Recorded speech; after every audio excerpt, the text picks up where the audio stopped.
Første gang jeg kan huske, jeg kommer ansigt til ansigt med det uhyggelige, har været, da jeg var en 5-6 år gammel, og mine forældre har købt det her VHS-bånd. Det er en børnefilm. Jeg ser den. Det er garanteret en god børnefilm for nogen. For mig var det mareridtsbenzin.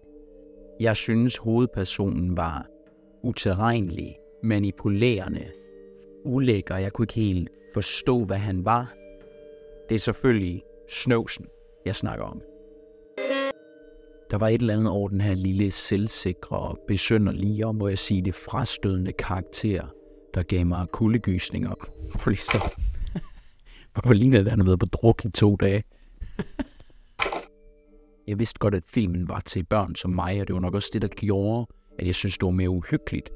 Det var noget, som voksne mennesker synes var egnet til mig, men jeg var stadig bange for det. Jeg var nysgerrig, men forstyrret. Ifølge den verdenskendte gyserforfatter Stephen King, så er der 3 former for rædsel. Her bliver folk udsat for direkte, ulækre scenarier, vulgære og morbide situationer. Tænk en god slasher. Det unaturlige for King er den klassiske spook. Kæmpe store insekter, spøgelser, monstre under sengen. Men uhyggen, den er anderledes. Det er en til tider lidt udefinerbar følelse, vi får i kroppen, når noget ikke helt er, som det skal være. King han skriver blandt andet det her om uhygge. Uhygge er at træde ind i dit hjem, og pludselig går det op for dig, at alle dine ting er skiftet ud med en uhygge er følelsen af en trussel, når der ikke nødvendigvis er fare på færde. En person, der ikke helt passer ind i et miljø. Noget i mørket, når du troede, du var alene. Eller en maske, der er lidt off. Det, der er uhyggeligt, det er ofte en dans mellem det familiære og forvrængning. Det er den sådan lidt uhyggelige dag i sindet, hvor noget ofte synes næsten menneskeligt, men ikke helt. Det er tvetydigt, forvirrende, der er noget manglende orden, det er utilregneligt. Vores hjernes amygdala, det lille center, der sidder nederst i hjernen, er området, hvor mennesket opfanger trusler og blandt andet aktiverer hormonerne adrenalin og kortisol. De her hormoner får kroppen til at pumpe blodet hurtigere rundt, og på den måde bliver der skabt en stressrespons. Fænomenet er jo brugbart, hvis der er en reel fare på færde. Men hvad når amygdalaen bliver aktiveret, når der ikke er nogen reel trussel, og du endda er klar over, at der ikke er det? Prøv at se på de her billeder her. Du ved godt, der kommer ikke noget ud af skærmen og angriber dig, men alligevel får du nok en vag følelse af ubehag.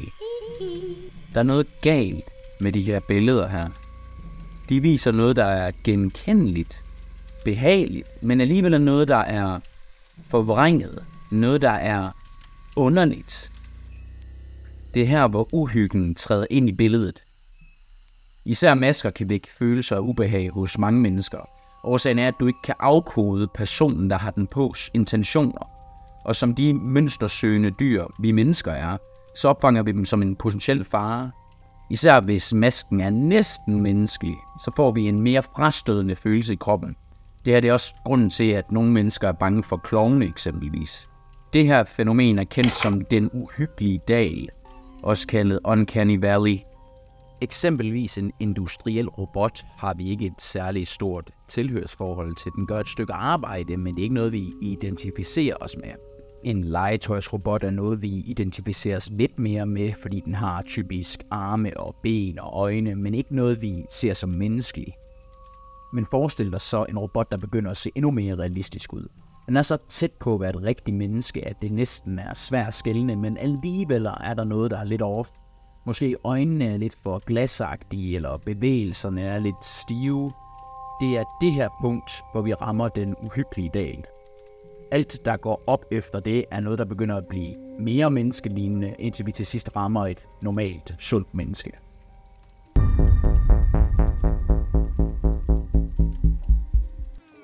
Så hvornår er noget uhyggeligt? Spørgsmålet er subjektivt, men det er som om, at mødet mellem det ukendte og det familiære er essentielt. Noget, der er betryggende, men utilregneligt. Noget, der er vagt. Som mennesker vi er biologisk gearet til at ville kunne forstå verden omkring os. Men når vi kommer ansigt til ansigt med noget, der er udefinerbart, noget, der ikke passer ind, så er det, at uhyggen kryber ind under huden på os.